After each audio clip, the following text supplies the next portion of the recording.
Hello, everybody, and happy Wednesday, and welcome to another episode of the Well Less Confessions. I am your host, Danielle Washington. If you are new, you just happen to randomly come up on this. I obviously live in the city, so you're going to hear a lot of noise today. There's construction going on in my building, so I'm hoping they're going to be quiet. They've been quiet for the last 20 minutes, so I'm like, let's see if they can hold on to this. But this Wellness Confessions, what I do, I like to do these every Wednesday. I think what day of the week it was, just to talk about ways that we can just be doing better, and kind of also my journey on wellness. Because even though I'm in the wellness industry, it doesn't mean that I have it all together. I'm not an expert. I'm not a guru. I'm just someone who's along the path who just wants to see other people be on this path too. A little bit more about me, in case you don't know about me. I am the host of the Hello Well with Danielle podcast, which is a podcast that is creating a wellness revolution for women of color to put on their oxygen masks first and take care of themselves so they can heal and be their authentic selves. And I am a certified Reiki master, in addition to someone who holds healing circles. I'll actually be holding one soon at the end of the month. I think actually on the 28th of this month. And again, I just want to see us thrive and not just survive. And so I've been quiet to some degree, with friends, online, just in general. And I was like, well, maybe I should tell people why I've been a little bit quiet. And so I was wondering, does this actually work? Sorry. Part of me is like, can I actually make myself look a little bit better? But I don't know if that's the case. Anyway, I've been quiet because, as Michelle Obama had all of us be coming and, giving us energy, I'm in the process of literally unlearning so many different things. I'm unlearning how I speak to myself. I'm unlearning limiting beliefs. I'm unlearning patterns that I've held on to. I'm unlearning stories that have been told to me that I've taken on as valid and true to who I am, when they really aren't. I'm unlearning how society says what is beauty, what society says is happiness. I'm unlearning what is success, what is failure. And real talk, I'm literally unlearning a lot of stuff that I thought was like truth and 100% like this is facts, and recognizing maybe what I thought I knew, I really didn't know. And what do I mean by this? What I'm talking about is unlearning, for example, unlearning how I speak to myself. I recognize that I have a tendency to use the word be all the time, be short for bitch. Talking to myself and people in general. And it's never been out of calling someone out of their name or calling myself out of my name, but it just came naturally because it just seemed, it's just like, yo money, yo da-da-da, whatever. It was yo B. And I've done it for so long that I didn't even recognize it. And like when I talk to myself, I'm like, that's stupid. Or, B, why would you do that? And all these different things. And so having to unlearn how I talk to myself has been an interesting journey, to say the least. It's been something where I've had to catch myself regularly, and I still am not doing it 100%, but I'm catching myself. I'm aware of it. I'm observing my words, and I repeatedly am making a difference in how I show up and how I talk to myself. Something that someone gave me as a tip was I'm like loving my favorite, like the six foot, beanbag is like everything. I live on this beanbag. But so what someone told me to do is in the morning, have some honey and say sweet things to myself. And at first I was like, ooh, that seems kind of corny and that seems weird and strange. And I was like, what do I gotta lose? Why not just try it? And so I tried it, and I have noticed that I'm like, okay, it gets me in the habit. The first thing in the morning after I do a couple different things, I'm saying to myself, hey, I love you. Hey, I'm proud of you. Hey, you're really smart. And all these different things. I'm giving myself affirmations, and I'm talking to myself. as I normally would talk to myself, but I'm talking to myself in a loving manner. And so like even friends will hear me say like I'll instead of saying B anymore, I've been intentionally using the word L, or I'll say love. And so hey love, you know, I need you to do this. Like hey love, okay, you could have did that better, but next time whatever. I'm working on even saying that you could have did it better. It's like, so I'm literally in the process of working on unlearning how I talk to myself. But even unlearning, the limiting beliefs that I have. And I say that about society. I mean, society has taught us, if you look at magazines, you look at, the news, you look at TV, what is beauty? For so long, dark skin wasn't beautiful and being black wasn't beautiful, but then you see everyone trying to get the butt implants and all these different things, and I'm like, sure looks like you're trying to be black to me, but black people aren't beautiful. You have to have lighter skin tone, and you have to have straight hair and all these different things. And yeah, I've unlearned those things. Those are kind of the basic things, but there's still things that I still hold, holding in success. Success is, that you have to make an X amount of money. You have to, have the American dream. You need to be able to have property. You need to be, making like at least 100K above and net and all these different things. And that's not always what success is. And what I'm unlearning with me personally is my own value of what success is. I'm unlearning what I was told I need to be working towards. I'm unlearning what failure is to me. I'm unlearning truly what happiness is to me. Happiness these days is so freaking different than it was a year ago. Hell, especially 2 years ago, but a year, even just a year ago. I'm unlearning what it means to be happy. I'm unlearning what it means to be just grounded. And it feels great. But again, it's funny, when I was coming up with what topic I want to talk about today, I was going to say, oh my God, unlearning is hard. I'm like, let's work on these words. Why does it have to be hard? No one says it has to be hard. Unlearning and interrupting patterns, which essentially it is this unlearning is just interrupting patterns and unlearning and deconditioning what you thought to be true or thought was the way you want to be living. It doesn't have to be hard. If you tell yourself it's going to be hard, then yeah, it's probably going to be hard. But it doesn't have to be hard. And so I had to recondition myself to be like, don't tell people that unlearning is hard. So it's not hard. Unlearning is easy. But it's a choice. It's a choice that we make and that you make.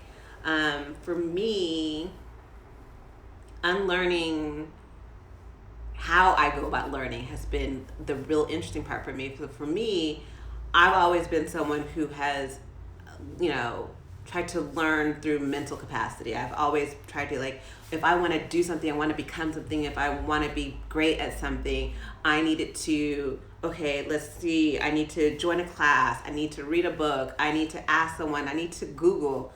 And in this whole unlearning process and unlearning to become me, unlearning how I speak to myself, unlearning what society says is success, failure, happiness, unlearning what I thought to be true, unlearning limiting beliefs, I had to also unlearn how I think and how I go about learning.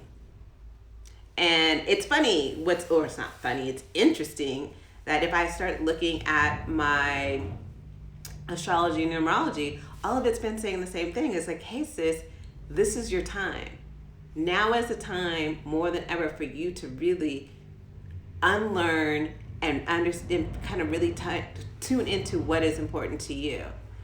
And it has been an interesting time. So me unlearning, not trying to think things logically, has been, especially as a Virgo, card-carrying Virgo, Mercury baby, it's been a little difficult. I won't lie. It's been, I will say that part has been difficult because I've had to push myself to unlearn my comfort zone, get out of my comfort zone of how I go about processing things and come at it another way. And so instead of trying to think of things and work through what I'm unlearning and what I'm wanting to change through a mental capacity and thinking about it logically, I'm learning to tap into my source, whether you call it God, Allah, universe, Mother Earth, whatever you call source, whatever that source is. So tapping into source, tapping into my intuition, tapping into my ancestor, my guides, like just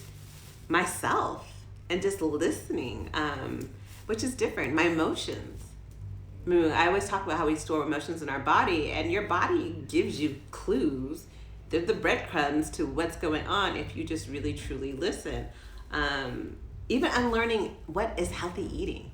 That's been an interesting one for me, because like unlearning healthy eating, because we're taught you need to eat a certain way, you need to eat these items and whatever. And what I've been doing is eating by intuition, eating by, what I hear, what I feel like I'm hearing. And I was telling someone, I ate meat the other day. I had a pepperoni pizza. I was like, Lord Jesus, please don't let it come back to bite me in the ass. But something told me this is what I need to be eating. And I've been eating chocolate. And anyone who knows me knows I don't eat chocolate. I don't eat chocolate. I don't crave chocolate because chocolate gives me migraines. But I've been craving chocolate, or I've been craving beets, and I've been craving, certain other things. And so I literally have been eating based off of, like, I tap into my body, I kind of get still, I don't eat off of that. And so I have felt better than I ever have. I survived eating meat. But what's interesting for me is like I'm tapping into this knowledge that sometimes when you're having cravings, it's not about you. It could be especially if you're working with your ancestors, your ancestors may be craving those things. And so I decided to go out on faith, and maybe it wasn't me that was craving the pepperoni pizza or this chocolate. And it worked. At least I didn't get sick. No, not the chocolate for you. Yeah, no chocolate for me. Chocolate causes me to have migraines, so I just normally don't eat chocolate, but I've been eating chocolate like it's literally about to go out of stock, which has been crazy.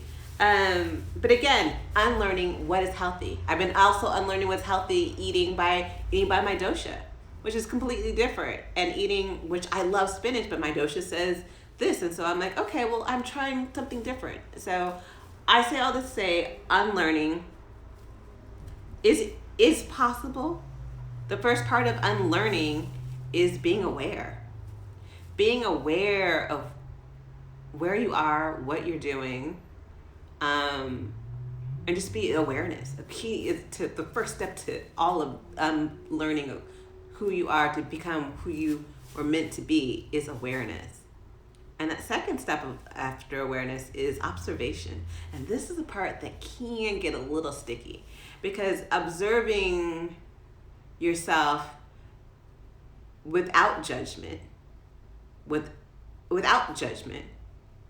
and being honest can be difficult, because it's not always the prettiest. It doesn't have to be difficult. It could be easy. We talked about that earlier. It can be easier, but it's being honest with yourself. And sometimes you don't want to be honest with yourself. That's why we stick in our comfort zone, stick with whatever everyone else is doing. We don't try to be the trailblazers that we were all meant to be, because it's easier to kind of stick in the zone. But when you really shine the light on your shadows, and there they go.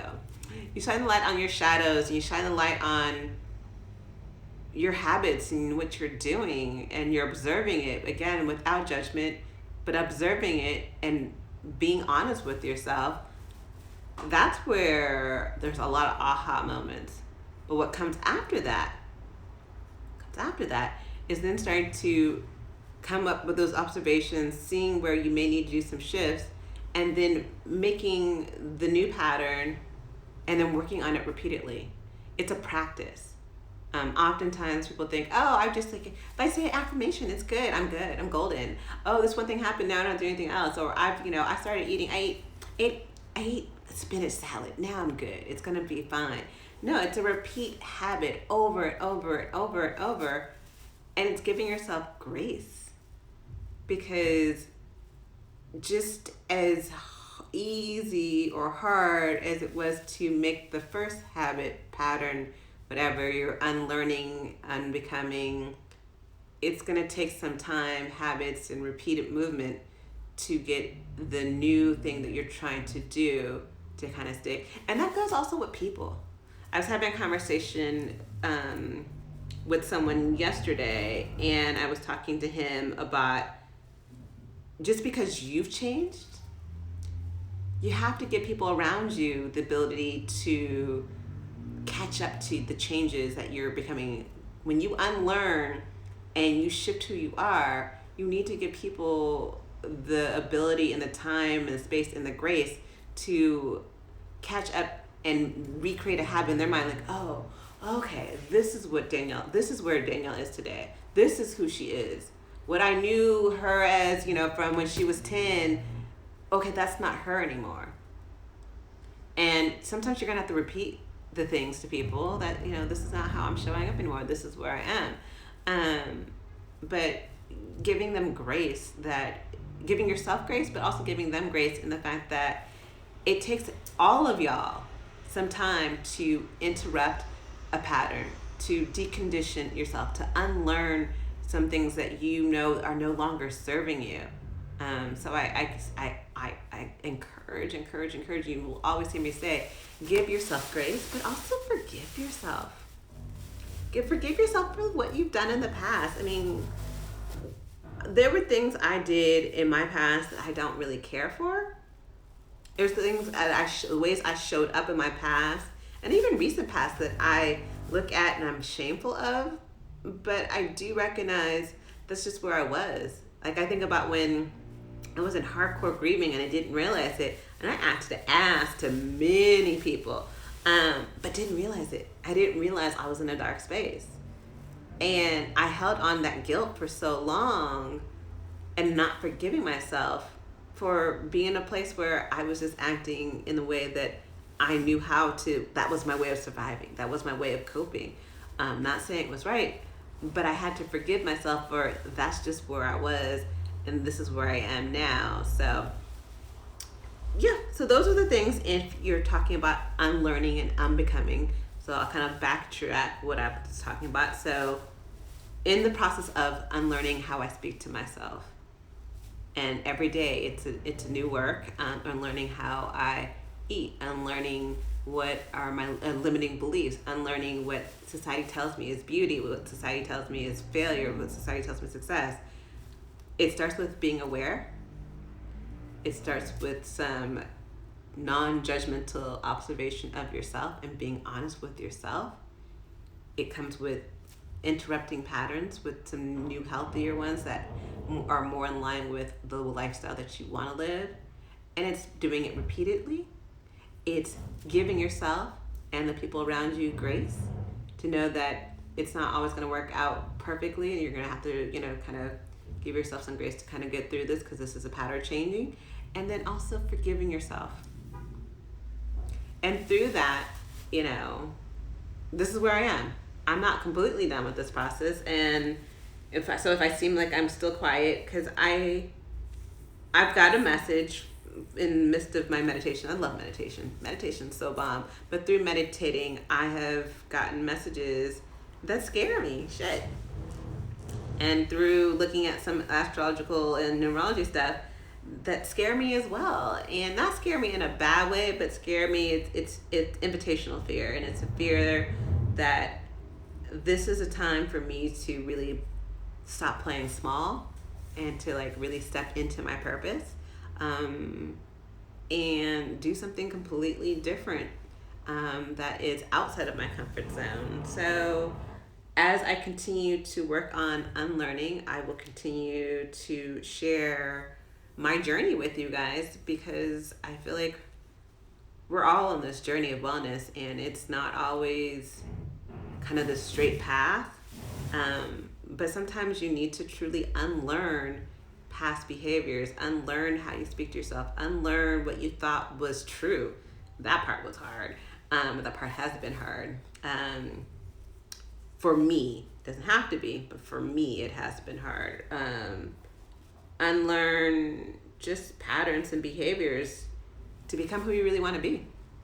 So I hope this helps someone. I'm curious, is anyone else kind of going through this process of unlearning who they thought they were and who they, thought they needed to be, or I call it the shoulds, like I should be this way, I should be that way.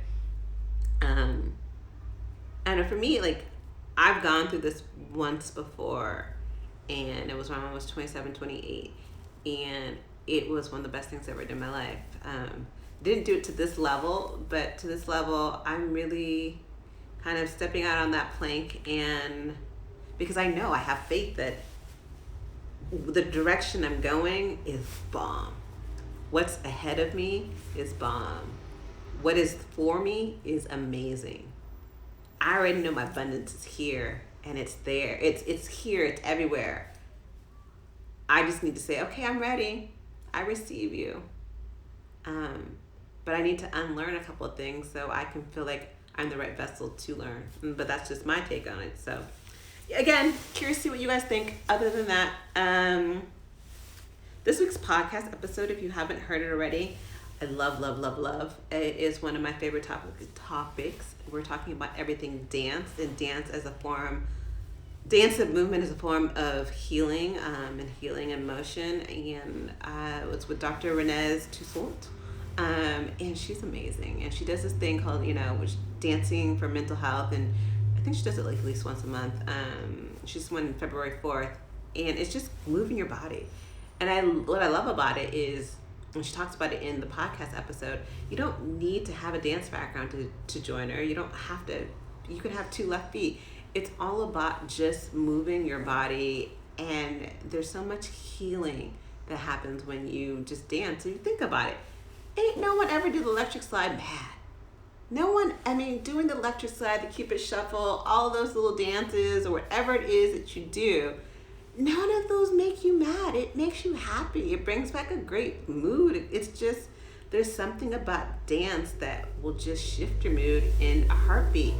So in the spirit of all that, I have decided with her to do a dance challenge starting Monday, February 22nd. So Monday through Friday next week, every morning at 9 a.m. Pacific Standard Time, so 12 p.m. Eastern Standard Time. We're going to dance for 5 minutes. 5 minutes of dancing. 5 minutes of dancing. Just to, dance together. It's like communal, collective healing, but also getting you to move your body. I love, love, love dance breaks. So I'm excited to be doing this with you guys. And so I hope that you will join me next Monday at 9 a.m. for the dance breaks. And we'll continue to listen to the podcast. This week's episode that's coming up, we're talking all about friends. All of a sudden, I always want to sing Houdini. I think it's Houdini. I love that song. But we're talking about friends and, having the right people around you, which is really important, and just kind of continue on that path of, as it's Black History Month, I wanted to talk about ways that we as a culture have historically healed and will continue to heal, and as we heal now. And dancing is freaking free. It don't cost anything. You don't have to do anything to dance. You just put on a song, or you don't even put on a song. You just move your body. And, our ancestors have been using dance for so many years as a form of healing. They would, they still do it in different cultures in Africa and other cultures in Asia as well, and around the world. Dance is literally used as, they'll take the sick and have them dance or do dancing things to movement. And there's also dance therapy, for God's sake. So when science in America creates something called dance therapy, it is literally at the point where they have historically and scientifically shown that dance is the healing for the body and the soul. So I hope you join me. Again, it's next Monday. I'll be posting advertisements for it. But other than that, I'm going to let y'all go. I'm going to go outside. I know a lot of you are in places where it's snowing or there's heat issues. Like, I have family in Texas. I have friends in Texas. So my heart goes out to all of you. I'm sending love and prayers to all of you to be safe. I'm hoping that this weather will get better for you guys. And I just want to send love and know that you're worthy, know that you are loved, and I love that you're here. I will talk to you soon. Ciao.